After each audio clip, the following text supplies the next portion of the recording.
समस्त को प्रेम नमस्कार जनाए। सर्वप्रथम हम मन परमेश्वर प्रभु जीशु को धन्यवाद दिए। हम मन को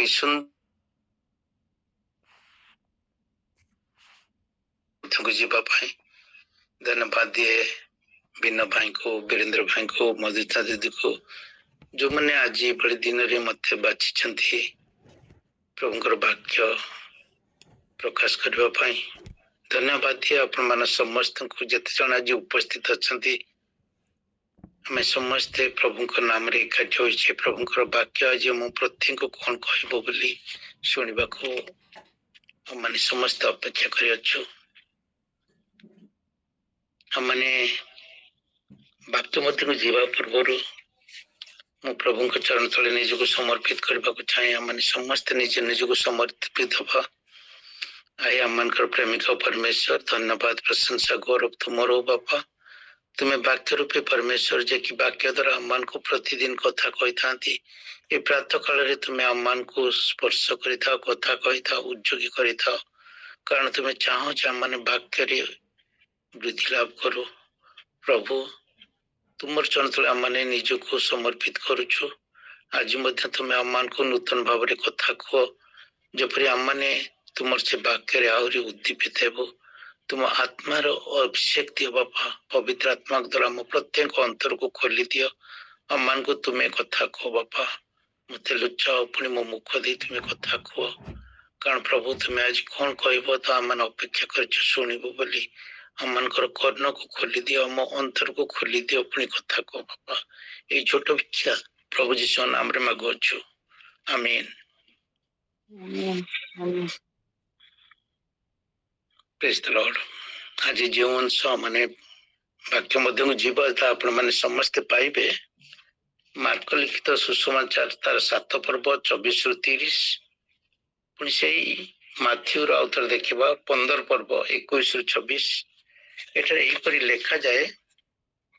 एथि उत्तर से सेठारु उठी सोर सीमा को गले आ गोटे गृह रे प्रवेश करी केही जेपरी ताहा न जाने यह इच्छा करथिले, मात्र से गुप्त होई रही पारले नहीं। सेई क्षणी जने स्त्री जार झियो टिके असुची आत्मा लागिथिला से तार विषय शुणी तार चरण तले आसी पड़िला।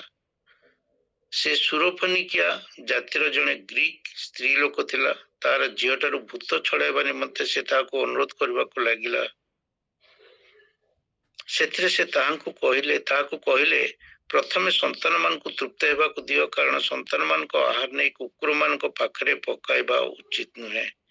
किंतु से ताहांकु उत्तर देला, हाँ प्रभु, कुकुर माने मध्य मेज तले पिला मानकर खाद्यर गुंडी गुंडा खाती। सेथिरे यीशु ता कहले, एई कथा निमंते जाओ, तुम झियोठारु भूत बाहरी गलानी।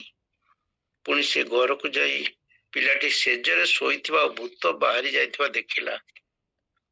पुणी आमान जदि आउथरे पढ़िबा माथ्यू 15 21 रु 26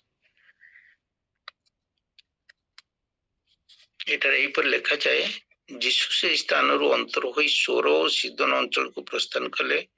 आउ देख से ही सीमारु जने किणानिया स्त्री आसी उच्च स्वर कहबाक लगिला, हे प्रभु, दाऊद संतान मते दया करंतु, मोर झियोटी को अति भयंकर भाव भूत लगी अछि। किंतु से ताहाको पदे हेले उत्तर देले नहीं। आउ ताहांक शिष्य माने आसी ताहांको अनुरोध करी कहबाक लगिले, याको विदा करंतु, कारण से आंभ मान को पछे पछे चित्कार करुछि। किंतु से उत्तर देले, मु इस्राएल वंश रे हजी जाइतुआ मेष मान को बिना आउ काहा निकट को प्रेरित होई नहीं। किंतु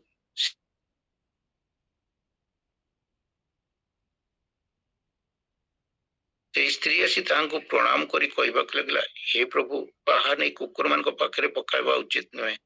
किंतु से कहला, हाँ प्रभु, कारण कुकुर माने तो निज निज प्रभु को मेजरू पड़िबा गुंडी गुंडा खाती। शेषे यीशु ताको उत्तर देले, गो नारी, तुम्हार बड़ विश्वास, तुम्हार इच्छा अनुसार तुम्भ प्रति घटू। से दंडरू ताहांगर कन्या सुस्थ हैला। आमीन। ये घटना जिते देखू दुईटी जाक घटना गोटे घटना माथ्यू तांको पुस्तक लिखिछंती। पुणी मार्क भी तांको पुस्तक रे 7 पर्व लिखिछंती। गोटे घटना दुईटी जगह लिखा जाए, दुई जन लिखिं। ये घटनाटा जो आम देखू ये कौटी घटी, आम जदि पुरातन नियम को जाऊ, पुरातन नियम रे सारीपत्र विधवा विषय जो लिखा जाइतिला, एलियो जेउठी को जाइतिले सेई जगार घटना। ये घटना नूतन नियम रे स्वर एवं सिद्धोन जाति जो जगह को किणाणीय बोली कहा जाए, से जगह जातिर लोक मान को किणाणीय बोली कहा जाए, से माने विजाति लोक थिले। सारीपत्र स्वर और सिद्धोन गोटे विजाति स्थान थिला। से सारीपत्र एरिया जगह को एलियो जाइतिले, एलियो को परमेश्वर तांको से स्थान को पठाइतिले गोटे विधवार विश्वास को देखिकी। नूतन नियम रे प्रभु जीशु आउ गोटे विजाति विषय आज कार्य कर विजातीय मान भितर जे कि रोमियो थिला। आम मैंने जिते गत काली शुणुलु संजीव भाई ठारू, से संजीव भाई 5टी आश्चर्य कर्म प्रभु जीशु कहते मिराकल्स। प्रथम टी थिला 4 जन व्यक्ति किपरि जने रोगी को आनी, से रोगी जानी क्या पाक आसुँच 4 जन व्यक्ति तक आनी प्रभु जीशु पाखक सुंदर सहभागिता देखते जेपरी से सुस्थ है। द्वितीय पड़ता जे संजीव भाई जो कहते गोटे 12 वर्षर रोगी प्रभुंकर झुंपा छुंची तार विश्वास तक सुस्थता किपरि सहभागिता विश्वास रे वृद्धि लाभ कर विषय आम मैंने शुणी आम मैंने आज शुणा नम्रता विश्वास को किपरि फल फल थाए। जिते नम्र हो जाए भांगी पड़ी था से विश्वास फल फली थाए। आम मैंने तार फल देखी था। 2-3 दिन तले जने भाई आम गृह को आसते भुवनेश्वर मंडली रे दीकन अच्छा से जीवन साक्ष्य विषय गोटे घटना कहते प्रार्थनार उत्तर से 21 वर्ष पर पाइले। 21 वर्ष अपेक्षा करने पड़ा। से प्रार्थना कर चलते प्रभु को पाखे थोइथिले आ जार उत्तर से 21 वर्ष पर पाइले। एपरिक से गोटे घटना कहते जो समय आम पांडामिक पड़ता 20 मसीहा से चाकरी हरई देथिले। से समय चाकरी जो हरई देथिले आगर गोटे झील थिला, से गोटे पुओ को आशा करथिले। जो चाकरी ना से स्त्री प्रेग्नेंट हेले। से चिंता करते मु ये पिलाटी को रखी ना रखी। स्वामी स्त्री कथबार्ता होते कौन करवा किपरि चलेबा। गोटे पिला तो अच्छी चल पाने, आउ गोटे पिला हौ देखा कहीकि से माने रखिले। 4 मास बीतीगला। स्वामी स्त्री भितर कटर कटर कटर कटर लगे, कारण अभाव परिवार बहुत थिला, समस्या परिवार बहुत थिला। एपरी दिने से हठात कहले स्त्री भितर पाटितुंड है, अशांति है। और से कहले एमती समय आसुची मु तोते मारिदेवी, तोर छुआ को भी मारिदेवी। मुखर बाहरी गला तोर छुआ को भी मारिदेवी और मु मारिबी। यहाँ हूँ पारिवारिक समस्या थिला। हठात किसी दिन भितर स्त्री मिसक्यारेज है, पिलाटी चलीगला। हॉस्पिटल जो मिसक्यारेज ट्रीटमेंट होता से पिलाटी को जो देखिले हॉस्पिटल डॉक्टर कहले, से नर्स कहले जे तुम गोटे पुओ थिला जो मला पुओटी बाहरी गला। किते दुख थिला जीवन, किते दुख थिला। मु जो अपेक्षा करती मु निजे निज वाक्य द्वारा मारिदेली। बहुत पछतेले, बहुत प्रार्थना कले, बहुत भूल मागिले, स्त्री को भी भूल मागिले, प्रभु को पाखे भूल मागिले। 2024 ମସିହାରେ ତାଙ୍କ ସ୍ତ୍ରୀ ଆଉ ଥରେ ପ୍ରେଗନାଣ୍ଟ ହେଲେ ଆଉ ତାଙ୍କୁ ପ୍ରଭୁ ଗୋଟିଏ ପୁତ୍ର ସନ୍ତାନ ଦେଇ ଆଶୀର୍ବାଦ କଲେ। ଆଜି ଯେତେବେଳେ ଏଇ ସାରିପତ୍ର କଣ ସୁରଫେନିକିଆ ସ୍ତ୍ରୀ ବିଷୟରେ ଆମେ ଦେଖୁଅଛୁ, ସେତେବେଳେ ଏଇ ଘଟଣାଟି ମୋର ମନକୁ ଆସୁଥିଲା। ସେ ବିଶ୍ୱାସ କେତେ ଊର୍ଦ୍ଧ୍ୱରେ ଥାଏ। ସେ ସ୍ତ୍ରୀଟି ପ୍ରଭୁ ଯୀଶୁଙ୍କ ବିଷୟରେ ଶୁଣିଲା ଆଉ ତାର ବିଶ୍ୱାସ ଏତେ ଥିଲା ଯେ ସେ ପ୍ରଭୁଙ୍କ ପାଖକୁ ତାର ଘଟଣାଟି ନେଇ ପହଞ୍ଚିଲା, ତାର ଝିଅଟିକୁ ନେଇ ପହଞ୍ଚିଲା। ସେ ଯେତେବେଳେ ଶୁଣିଲା, ମାନେ ଏଠି ଦେଖୁଛୁ ଦୁଇଟି ଜାଗାରେ ଏକା ଘଟଣା ଲେଖାଯାଇଛି। ଗୋଟେ ଭୂତଗ୍ରସ୍ତ କନ୍ୟାର ମା ପ୍ରଭୁ ଯୀଶୁଙ୍କୁ ଜାଣୁଛି, ସେ ବିଜାତି ଅଛି, ଗ୍ରୀକ ଅଛି, କିନ୍ତୁ ସେ ବିଜାତୀୟ ଥିଲେ ମଧ୍ୟ ପ୍ରଭୁ ଯୀଶୁଙ୍କ ଉପରେ ବିଶ୍ୱାସ କରୁଅଛି। ଆଉ ସେ ବିଶ୍ୱାସଟା ତାର ଏତେ ଦୃଢ ଥିଲା, କେତେ ଦୃଢ ବିଶ୍ୱାସ ତାର ଥିଲା ଯେ ମୁଁ ଯିବି, ଯୋଉ ପ୍ରଭୁ ଯୀଶୁ ଆସିଛନ୍ତି ତାଙ୍କ ପାଖେ ମୋ ଘଟଣା ଥୋଇବି, ଆଉ ସେ ମୋ ଝିଅକୁ ସୁସ୍ଥତା ଦେବେ। ମୁଁ ଏବେ ଜଣେ ପାଷ୍ଟରଙ୍କର ସାକ୍ଷ୍ୟ ଶୁଣୁଥିଲି। ସେ ପାଷ୍ଟର ଚେନ୍ନାଇରେ କାର୍ଯ୍ୟ କରୁଥିଲେ, ତାମିଲ ପାଷ୍ଟର। ସେ କହୁଥିଲେ, ମୁଁ ଯେତେବେଳେ କାର୍ଯ୍ୟ କରୁଥିଲି, ଯୁବା ଥିଲି, ସେତେବେଳେ ହଠାତ୍ ଦିନେ ମୁଁ ଶନିବାର ଦିନ ମୋର ଡ୍ରେସ ପିନ୍ଧି ରବିବାର ଦିନ ଧୁଆଧୁଇ କରିକି ସଫା କରିକି, ଗୋଟିଏ ଡ୍ରେସ ଥିଲା ମାତ୍ର, ତାକୁ ସଫା କରିକି ସେ ଆଇରନ୍ କରିକି ରଖିଲେ। ଆଉ ରବିବାର ଦିନ ମୁଁ ପିନ୍ଧିକି ଯିବି ଚର୍ଚ୍ଚକୁ ବୋଲି। ଆଉ ସେଇ ଶନିବାର ଦିନ ତାଙ୍କ ଜଣେ ବନ୍ଧୁ ଆସିଲେ ତାଙ୍କ ଗ୍ରାମରୁ, ତାଙ୍କର ପୁରୁଣା ବନ୍ଧୁ, ବହୁତ ବର୍ଷ ହେଲା ଭେଟ ହେଇନଥିଲା। ଆଉ ତାଙ୍କୁ କହିଲେ, ଭାଇ ମୁଁ ତୋ ପାଖେ ଟିକେ ରହିବି, ମୋର 2-3 ଦିନର କାର୍ଯ୍ୟ ଅଛି, ଆଉ ମୁଁ ତୋ ପାଖେ ରହି କାର୍ଯ୍ୟ କରି ସାରିଯିବି। ସେ ବି ଖୁସି ହେଲେ, ଯାହା ହଉ ପୁରୁଣା ସାଙ୍ଗଟି ଆସିଛି ମୋ ପାଖେ ରହିବ। ସେ ତାକୁ ରଖିଲେ ଘରେ ଆଉ ତାଙ୍କ କାର୍ଯ୍ୟ କରିବାକୁ ଗଲେ। ଆଉ ସନ୍ଧ୍ୟା ବେଳକୁ ଦେଖୁଛନ୍ତି ଯେ ସେ ସାଙ୍ଗଟି ତାଙ୍କର ଆଉ ନାହିଁ। ସେ ତାଙ୍କର ସମସ୍ତ ଡ୍ରେସ ପତ୍ର ନେଇକି ଚାଲି ଯାଇଛି। ବିଚଳିତ ହୋଇ ପଡିଲେ, ମୋର ଦ୍ୱିତୀୟ ଡ୍ରେସ ନାହିଁ, ସଫା ବି କିଛି ନାହିଁ, ମଇଳା ଡ୍ରେସ ପିନ୍ଧିକି ମୁଁ ଚର୍ଚ୍ଚକୁ ଯାଇପାରିବି ନାହିଁ, କଣ କରିବି? ମୁଖ୍ୟ ପାଳକ ମତେ କେମିତି କଣ କହିବେ, ମୁଁ କଣ କରିବି? ପ୍ରଭୁଙ୍କ ପାଖେ ଆଣ୍ଠେଇଲେ, ପ୍ରାର୍ଥନା କଲେ, କହିଲେ ପ୍ରଭୁ ତୁମେ ସମସ୍ୟାକୁ କେବଳ ସମାଧାନ କରିପାରିବ। ଆଉ ତା ପରଦିନ ସକାଳ 8ଟା ବେଳେ ଦେଖୁଛନ୍ତି ଜଣେ ଭାଇ ତାଙ୍କ କବାଟରେ ଠକ୍ ଠକ୍ କରୁଛନ୍ତି। ସେ ଭାବିଲେ, କଣ ଏଇ ସମୟରେ କିଏ ଆସିଛନ୍ତି? ମୁଁ ତ ଚର୍ଚ୍ଚ ଯିବାକୁ ଚିନ୍ତା କରୁଛି, କିନ୍ତୁ କଣ ପିନ୍ଧିବି ବୋଲି ଚିନ୍ତା କରୁଛି। ଜଣେ ଭାଇ 4-5 ହଳ ଧଳା ପ୍ୟାଣ୍ଟ ଆଉ ସାର୍ଟ ଆଣିକି ଧରିକି ଠିଆ ହେଇଛନ୍ତି। ଆଉ ତାଙ୍କୁ କହୁଛନ୍ତି, ଭାଇ ମୁଁ ଆଣିଥିଲି, ଫରେନ୍ ଯାଇଥିଲି ଯେ ମୋ ପାଇଁ ନିଜ ଡ୍ରେସ ପାଇଁ ଆଣିଥିଲି, କିନ୍ତୁ ଦେଖିଲା ବେଳକୁ ଏଇ ଡ୍ରେସ ଗୁଡିକ ମୋ ପାଇଁ ହଉନାହିଁ, ମତେ ଫିଟ୍ ହଉନାହିଁ, ତମେ ଦେଖ ତ ତମକୁ କାଳେ।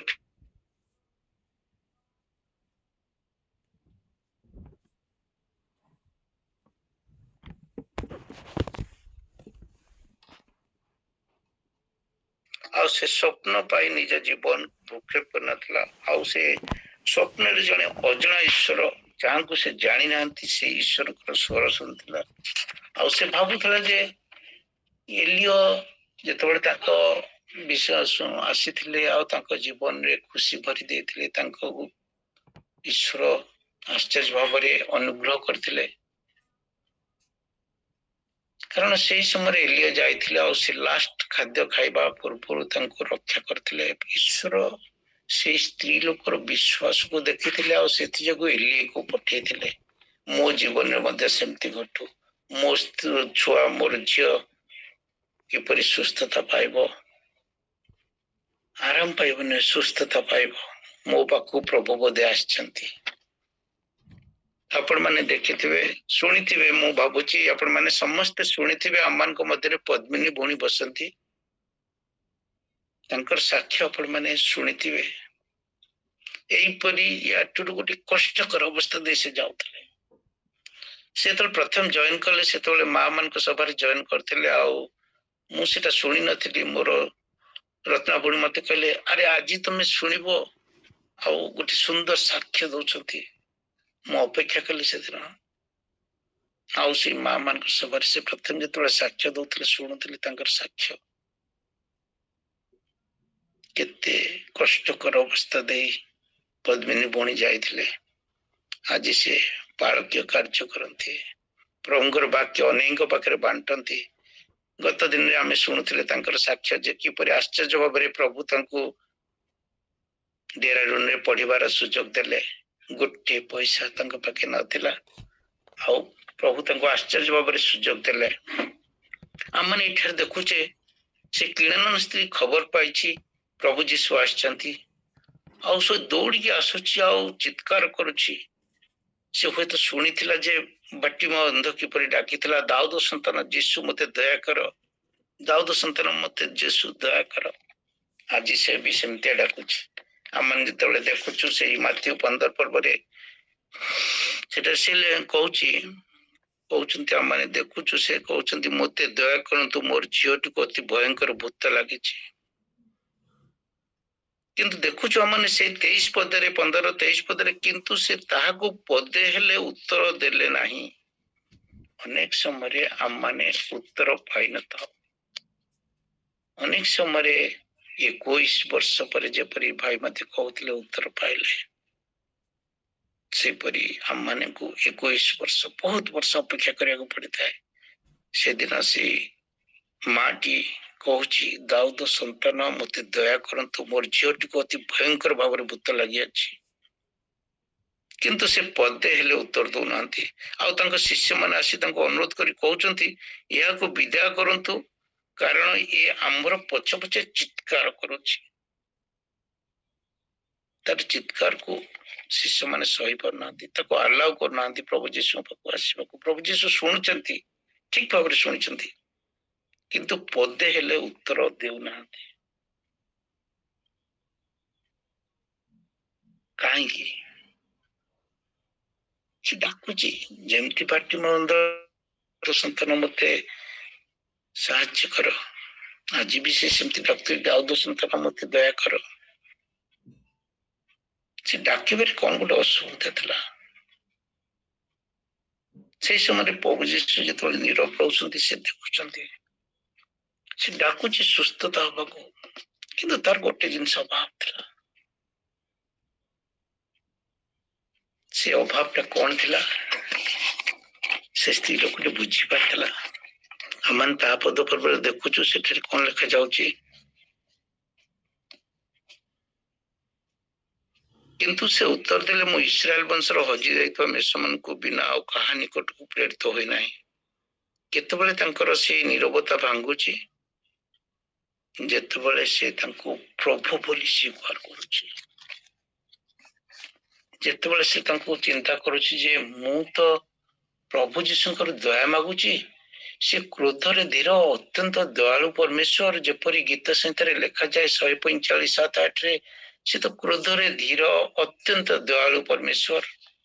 ସେ କାହିଁକି ମତେ ଦୟା କରୁନାହାନ୍ତି? ସେ ତ ଦୟାଳୁ ପ୍ରଭୁ, ସେ କାହିଁକି ମୋ କଥା ଶୁଣୁନାହାନ୍ତି?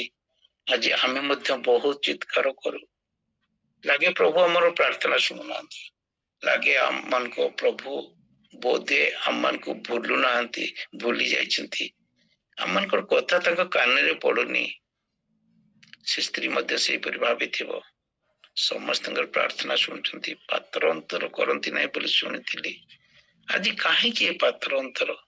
ସେ କଣ ପାଇଁ ମୋର ପ୍ରାର୍ଥନା ଶୁଣୁନାହାନ୍ତି? ସେ ନିଜେ ନିଜକୁ ସମୀକ୍ଷା କଲା, ମୋର କୋଉଠି ଭୁଲଟା ରହିଯାଇଛି, ଭୁଲଟା କେଉଁଠି? ସେ ଆଜି ଖାଲି ମୁହଁରେ, ପାଟିରେ, ଜିଭରେ ହଲେଇକି ଚିତ୍କାର କରୁଛୁ ବୋଲି ପ୍ରଭୁ ଶୁଣିଦେବେ ସେ ଭାବିଥିଲା। ଆଉ ସେ କହିବାର ଲାଗିଛି ଦାଉଦ ସନ୍ତାନ ମତେ ଦୟା କର। ସେ ଚିତ୍କାର କରୁଛି, ତାର ମୁଖ ଖୋଲୁଛି, ପାଟି ଖୋଲୁଛି, ଜିଭ ଖୋଲୁଛି,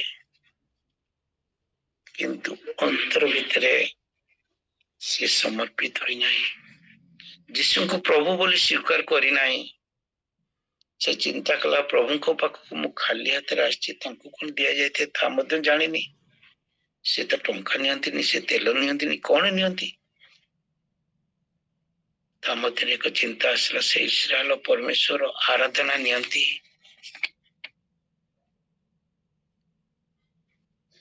ଇସ୍ରାଏଲ ପରମେଶ୍ୱର ଚାହାନ୍ତି ମୋ ପକ୍ଷେ ତୁମେ ଆରାଧନା କର। ଆମମାନେ ଦେଖୁଛୁ ଲେଖାଯାଉଛି ବାକ୍ୟରେ, ସେ ସୁରପତିଆ ଯେତେବେଳେ ସେ ଗ୍ରୀକ ସ୍ତ୍ରୀ ଲୋକ ଥିଲା, ତାର ଝିଅଟାର ଭୂତ ପାଖରେ ପଳେଇବା ଉଚିତ ଥିଲା, କିନ୍ତୁ ସେ ତାକୁ ଉତ୍ତର ଦେଲା, ପ୍ରଭୁ କୁକୁର ମଧ୍ୟ ମେଜ ତଳେ ପିଲାମାନଙ୍କର ଖାଦ୍ୟର ଗୁଣ୍ଡି ଗୁଣ୍ଡା ଖାଆନ୍ତି। ଯେତେବେଳେ ସେ ଚିନ୍ତା କରୁଥିଲା ଯେ ଇସ୍ରାଏଲ ପରମେଶ୍ୱର କଣ କଲେ ମୋ କଥା ଶୁଣିବେ, ସେ ଆଣ୍ଠୁ ପକେଇଲା, ତାଙ୍କୁ ପ୍ରଣାମ କଲା। ଆଉ ସେ ପ୍ରଣାମ କଲା ମଧ୍ୟ ଥିଲା, ସେ ତାଙ୍କୁ ଆରାଧନା କଲା। ଆଉ ସେ କହିଲା, ନାଜରେତ ଯୀଶୁ ମତେ ଦୟା କର। ଆଉ କହିଲାନି ଯେ ମତେ ପ୍ରଭୁ ଖାଲି ଦୟା କର, ସେ କହିଲା ପ୍ରଭୁ। ତାଙ୍କୁ ସ୍ୱୀକାର କଲା, ନିଜକୁ ସମ୍ପୂର୍ଣ୍ଣ ରୂପେ ପ୍ରଭୁଙ୍କ ପାଖରେ ସେ ସମର୍ପି ଦେଲା। କାରଣ ଏ ପର୍ଯ୍ୟନ୍ତ ସେ ତାଙ୍କୁ ପ୍ରଭୁ ବୋଲି ସ୍ୱୀକାର କରିନଥିଲା। ସେ ଭାବିଥିଲା ସେ ତ ସୁସ୍ଥତା ଦିଅନ୍ତି ଆସିଛନ୍ତି, ଆଉ ଏ ଜଣେ ଧାର୍ମିକ ଲୋକ, ଆଉ ଅନେକ ଲୋକଙ୍କୁ ସୁସ୍ଥତା ଦଉଛନ୍ତି, ମୋର ପୁଅକୁ ମୋ ଝିଅକୁ ମଧ୍ୟ ସୁସ୍ଥତା ଦେବେ। ଯେତେବେଳେ ନିଜ ଝିଅ ସମ୍ପୂର୍ଣ୍ଣ ଭୂତଗ୍ରସ୍ତ ଲାଗିଛି, ଆପଣମାନେ ଜାଣିଥିବେ, ଦେଖିଥିବେ, ଶୁଣିଥିବେ, ଭୂତ ମାନେ ଅଶୁଚି ଆତ୍ମା ମାନେ କିପରି ହଇରାଣ କରନ୍ତି, ତାକୁ ମଧ୍ୟ କେତେ ହଇରାଣ କରିଥିବେ। ସେ ଭିନ୍ନ ଭିନ୍ନ ଜାଗାକୁ ଯାଇଥିବ, କେତେ ଜାଗାରୁ ଠୋକର ଖାଇକି ଫେରିଥିବ, ଯେପରି ପଦ୍ମିନୀ ଭଉଣୀ ଫେରି ଯାଇଥିଲେ, ଅନେକ ଜାଗାକୁ ଯାଇଥିଲେ, ଅନେକ ଠାରୁ କେତେ କଷ୍ଟକର ଅବସ୍ଥା ଦେଇ ଫେରିଥିଲେ। ଆମମାନେ ଅନେକ ସାହିତ୍ୟିକ ଭାଷା ଦେଇ ପ୍ରାର୍ଥନା କରିଥାଉ, କିନ୍ତୁ ଅନେକ ସମୟରେ ଆମମାନେ ତାଙ୍କର ପ୍ରଭୁତ୍ୱ ସ୍ୱୀକାର କରିନଥାଉ, ନିଜକୁ ସମର୍ପଣ କରିନଥାଉ, ତାଙ୍କର ଆରାଧନା କରିନଥାଉ, ତାଙ୍କର ଉପାସନା କରିନଥାଉ, ସେ ପ୍ରାର୍ଥନାର ମୂଲ୍ୟ କିଛି ପାଇନଥାଉ। ରୋମୀ 12:1 ଲେଖାଯାଏ, ନିଜର ଶରୀରକୁ ସଜୀବ, ପବିତ୍ର, ସୁଗ୍ରାହ୍ୟ ବଳି ରୂପେ ଉତ୍ସର୍ଗ କର, ଏହା ତ ତୁମ୍ଭମାନଙ୍କର ଯୁକ୍ତିଯୁକ୍ତ ଉପାସନା। ଇଏ ହଉଛି ପ୍ରଭୁଙ୍କର ସେବା କରିବା, ଆରାଧନା କରିବା। ଦାନରେ, କାର୍ଯ୍ୟରେ, ଚରିତ୍ରରେ, ବ୍ୟବହାରରେ, ପୋଷାକ ପିନ୍ଧିବାରେ ତୁମ୍ଭେ ମାନେ ଅହଙ୍କାର ଶୂନ୍ୟ ହୁଅ, ତୁମେ ଦୟାପୂର୍ଣ୍ଣ ହୁଅ, ତୁମ୍ଭେ ପ୍ରେମପୂର୍ଣ୍ଣ ହୁଅ, କ୍ଷମାଶୀଳ ହୁଅ, ନମ୍ର ହୁଅ। ଆରାଧନାର ଏସବୁ ହଉଛି ଗୋଟିଏ ଗୋଟିଏ ଭାଗ। ଖାଲି ଗୀତ ବୋଲିଦେଲେ ଆରାଧନା ହୁଏ ନାହିଁ। ପ୍ରଭୁ ଏହିପରି ଅନ୍ତର ଚାହାନ୍ତି, ଏହିପରି ପ୍ରାର୍ଥନା ଚାହାନ୍ତି, ଏହିପରି ସମର୍ପଣ ଚାହାନ୍ତି, ଯାହାର ଉତ୍ତର ସେ ଦେଇଥାନ୍ତି। ସେଥିପାଇଁ ସେ ଦେଖିଲା କିଛିଟା ଅଭାବ ରହିଯାଇଛି, କିପରି ପ୍ରଭୁଙ୍କର ମୌନ ଭଙ୍ଗ ହେବ। ଆଉ ଯେମିତି ସେ ପ୍ରଣାମ କରିଛି, ସେମିତି ପ୍ରଭୁଙ୍କର ମୌନ ଭଙ୍ଗ ହେଇଛି। ଆମେ ଯଦି ଯାତ୍ରା 23-25 ଦେଖୁ, ଯଦି ତୁମେ ମୋର ଆରାଧନା କରିବ, ମୋର ସେବା କରିବ, ଆମ୍ଭେ ତୁମର ଅନ୍ନ ଜଳକୁ ଆଶୀର୍ବାଦ କରିବା ଏବଂ ତୁମ୍ଭର ଦେଶରୁ ରୋଗ ଦୂର କରିବା। ଯେତେବେଳେ ଆମେ କୌଣସି ପେମେଣ୍ଟ ଦେଇଥାଉ ଦୋକାନୀକୁ, ସେ ଆମକୁ କଣ କରିଥାଏ, ଜିନିଷ ଦେଇଥାଏ ଆଉ ପେମେଣ୍ଟ ନେଇଥାଏ। ଆଜି ଆମମାନେ ପ୍ରଭୁଙ୍କୁ କଣ ଦଉଛୁ? ପ୍ରଭୁ ତାଙ୍କର ପ୍ରଶଂସା ଚାହାନ୍ତି, ଧନ୍ୟବାଦ ଚାହାନ୍ତି, ଆରାଧନା ଚାହାନ୍ତି। ଆମ ନିଜ ନିଜ ଅନ୍ତରକୁ ତାଙ୍କ ପାଖରେ ଥୋଇ ଦେଇ ପ୍ରଭୁ ବୋଲି ସ୍ୱୀକାର କରିବା ଚାହାନ୍ତି। ଆମମାନେ ଯେତେବେଳେ ନମ୍ର କରିଥାଉ, ସେତେବେଳେ ପ୍ରଭୁ ଆଶ୍ଚର୍ଯ୍ୟ ଭାବରେ ଉତ୍ତର ଦେଇଥାନ୍ତି, ଆଶ୍ଚର୍ଯ୍ୟ ଭାବରେ କାର୍ଯ୍ୟ କରିଥାନ୍ତି, ଆଶ୍ଚର୍ଯ୍ୟ ଭାବରେ ଆମ ଜୀବନକୁ ଗଢି ତୋଳିଥାନ୍ତି, ଆଶ୍ଚର୍ଯ୍ୟ ଭାବରେ ଆମମାନଙ୍କୁ ଆଗକୁ ଚାଲିବାକୁ ଶିଖେଇଥାନ୍ତି। ଆଉ ସେ ଯେତେବେଳେ ପ୍ରାର୍ଥନା କରୁଛି, ସେତେବେଳେ ପ୍ରଭୁ ଯୀଶୁଙ୍କର ମୌନ ଭାଙ୍ଗି ଯାଇଛି। ଆଉ ସେ ଗୋଟେ ଆଶ୍ଚର୍ଯ୍ୟ ଜିନିଷ ପ୍ରଭୁ କହୁଛନ୍ତି ଯେ ପ୍ରଥମେ ସନ୍ତାନ ମାନଙ୍କୁ ତୃପ୍ତ ହେବାକୁ ଦିଅ, କାରଣ ସନ୍ତାନ ମାନଙ୍କ ଆହାର ନେଇ କୁକୁର ମାନଙ୍କ ପାଖରେ ପକାଇବା ଉଚିତ ନୁହେଁ। ଏ କଥାଟା ଶୁଣିକି ଜଣେ ଭାବିବ ଯେ କେତେ ଘମଣ୍ଡି ପରମେଶ୍ୱର, କେତେ ଘମଣ୍ଡି ଲୋକ। କିନ୍ତୁ ସେ ପ୍ରଭୁଙ୍କର ସେଇ କଥା ଶୁଣି ବୁଝିପାରିଲା, ନିଜକୁ ଆହୁରି ନମ୍ର କରିଦେଲା, ନିଜକୁ ଆହୁରି ନମ୍ର କରିଦେଲା। ସେ କିପରି ଗୋଟେ ଜ୍ଞାନର ଆନ୍ସର ଦଉଛି। ପ୍ରଭୁ ଆକ୍ଚୁଆଲି ଚାହୁଁନାହାନ୍ତି ଯେ ମୁଁ ତାକୁ ଏଇପରି କଥା କହେ। ପ୍ରଭୁଙ୍କର ଇଚ୍ଛା ଥିଲା ଯେ ସେ କିପରି ତାର ବିଶ୍ୱାସକୁ ଆହୁରି ଦୃଢୀଭୂତ କରୁ। ପ୍ରଭୁ ତାର ବିଶ୍ୱାସକୁ ଆକ୍ଚୁଆଲି ପରୀକ୍ଷା କରୁଥିଲେ। ଆଉ ସେ ବିଶ୍ୱାସ କେତେ ଅଛି ତାହା ଦେଖୁଥିଲେ। ସ୍ତ୍ରୀର ବିଶ୍ୱାସ ପରୀକ୍ଷା କରି ପ୍ରଥମେ ସନ୍ତାନଙ୍କୁ ତୃପ୍ତ ହେବାକୁ ଦିଅ, କାରଣ ସନ୍ତାନ ମାନଙ୍କ ଆହାର ନେଇ କୁକୁର ମାନଙ୍କ ପାଖରେ ପକାଇବା ଉଚିତ ନୁହେଁ। ଯୀଶୁ ଏହି ଅର୍ଥ ସୂଚାଉଥିଲେ ପ୍ରଥମେ ସନ୍ତାନଙ୍କୁ ଭୋଜନ ଦିଆଯାଏ, ଏହାପରେ ପଶୁମାନଙ୍କୁ ଦିଆଯାଏ। ଅର୍ଥାତ୍ ପରିତ୍ରାଣର ସୁସମାଚାର ଶୁଣିବା ପାଇଁ ପ୍ରଥମେ ଜିହୁଦୀ ମାନେ ଗୋଟିଏ ସୁଯୋଗ ପାଇବା ଉଚିତ। କେବଳ ଏହାପରେ ଅଣ ଜିହୁଦୀ ମାନଙ୍କ ନିକଟରେ ସୁସମାଚାର ପ୍ରଚାରିତ ହେବ। କେବଳ ଜିହୁଦୀ ମାନଙ୍କୁ ଆଶୀର୍ବାଦ କରିବେ ବୋଲି ଈଶ୍ୱର ଆଦୌ କହିନାହାନ୍ତି। ଆରମ୍ଭରେ ଆମେ ଯଦି ଆଦି ପୁସ୍ତକକୁ ଯାଉ, ଆଦି ପୁସ୍ତକ 12:3 ଏପରି କୁହାଯାଏ, ଈଶ୍ୱର ଅବ୍ରାହ୍ମକୁ କହିଥିଲେ ତୁମ୍ଭ ଦ୍ୱାରା ପୃଥିବୀର ସମସ୍ତ ଜାତି ଆଶୀର୍ବାଦ ପ୍ରାପ୍ତ ହେବେ। ଈଶ୍ୱରଙ୍କର କୌଣସି ଗୋଟିଏ ଜାତି ପ୍ରତି ନୁହେଁ, ସମସ୍ତ ଜାତି ପ୍ରତି ଦୁର୍ବଳତା ଥିଲା, କାରଣ ସେ ମନୁଷ୍ୟକୁ ସୃଷ୍ଟି କରିଥିଲେ। ଆଉ ପ୍ରଭୁ ଯୀଶୁ ବି ଚାହାନ୍ତି ଯେ କେବଳ ବିଜାତି ଜାତି ତାଙ୍କର ଜିହୁଦୀ ମାନେ ନୁହେଁ, ବିଜାତି ମାନେ ମଧ୍ୟ ରକ୍ଷା ପାଆନ୍ତୁ। ଏଇ ଜାଗାରେ ଯେଉଁ ଆଶ୍ଚର୍ଯ୍ୟ କର୍ମ କରାଯାଇଛି ତାହା ଥିଲା ତାଙ୍କ ଜୀବନର ସମୟରେ ବିଜାତିକ ମାନଙ୍କ ମଧ୍ୟରେ ପ୍ରଥମ ଆଶ୍ଚର୍ଯ୍ୟ ଘଟଣା। ଆଉ ସେଇ ସ୍ତ୍ରୀ ଲୋକଟି ଉତ୍ତର ଯେ ହଁ ପ୍ରଭୁ, କୁକୁର ମାନେ ମଧ୍ୟ ମେଜ ତଳେ ପିଲାମାନଙ୍କର ଖାଦ୍ୟର ଗୁଣ୍ଡି ଗୁଣ୍ଡା ଖାଆନ୍ତି। ପ୍ରଭୁ, ତୁମ ସାଙ୍ଗରେ ଯୋଉମାନେ ବସିଛନ୍ତି ସେମାନେ ତୁମର ବାକ୍ୟ ଶୁଣି ପାରୁଛନ୍ତି, ତୁମ ପାଖରେ ଅଛନ୍ତି ଯୋଉମାନେ ସେମାନେ ତୁମର ବାକ୍ୟ ଶୁଣି ପାରୁଛନ୍ତି, ଆଉ ତୁମେ ତାଙ୍କ ବାକ୍ୟର ଉତ୍ତର ଦଉଛ। କିନ୍ତୁ ମୁଁ ତୁମର ଗୋଟିଏ ଛୋଟ ପଦଟେ ଚାହୁଁଛି, ଛୋଟ ବାକ୍ୟ ଚାହୁଁଛି।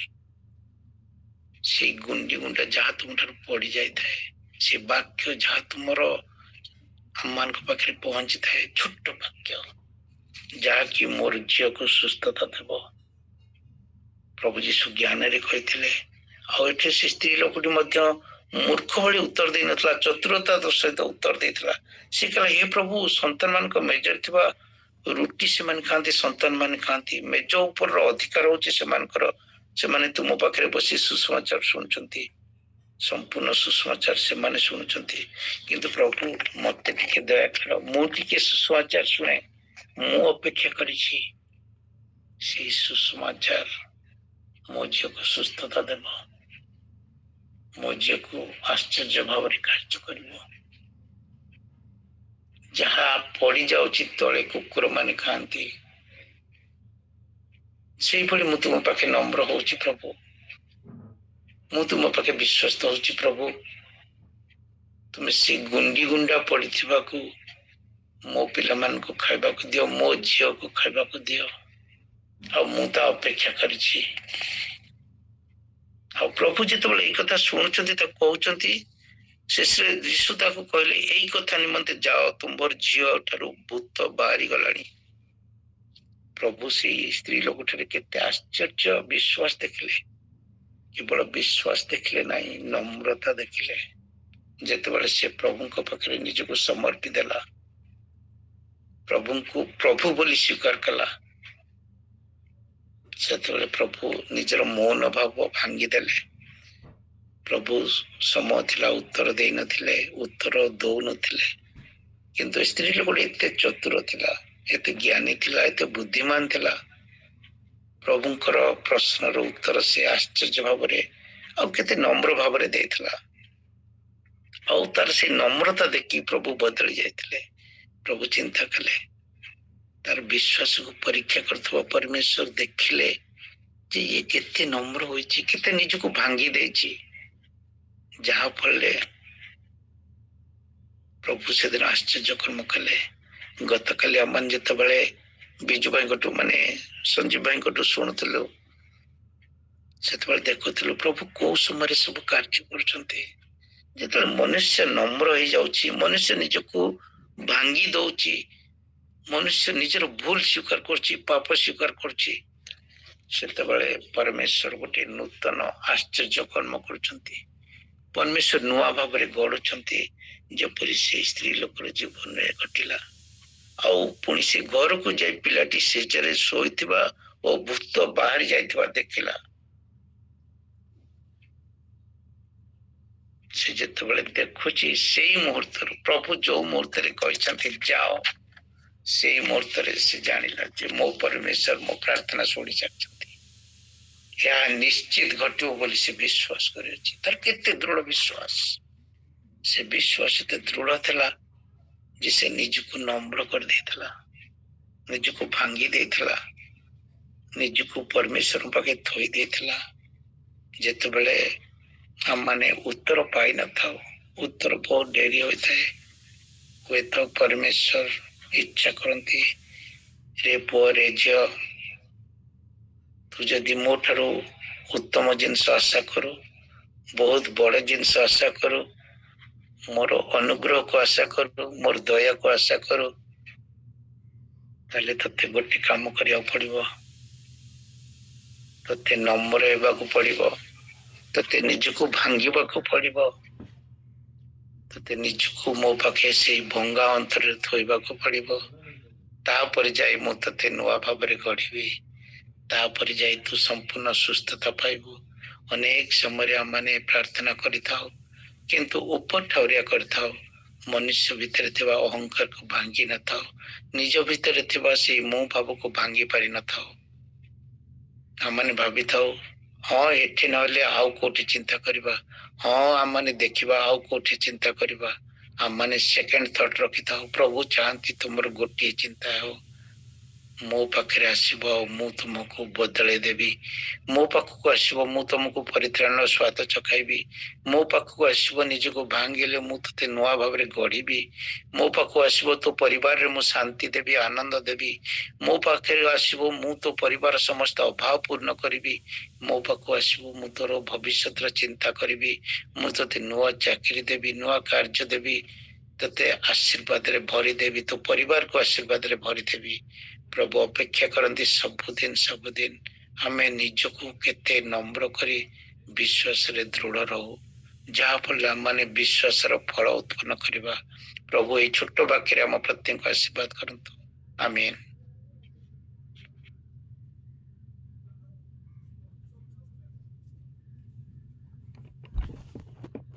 ଆମେନ୍ ଆମେନ୍ ଆମେନ୍। ଆସୁ ଆମମାନେ ଶୁଣିଥିବା ବାକ୍ୟ ପ୍ରତି ପାଇଁ ପ୍ରାର୍ଥନା କରିବା। ଆଉ ଆମମାନଙ୍କ ମଧ୍ୟରେ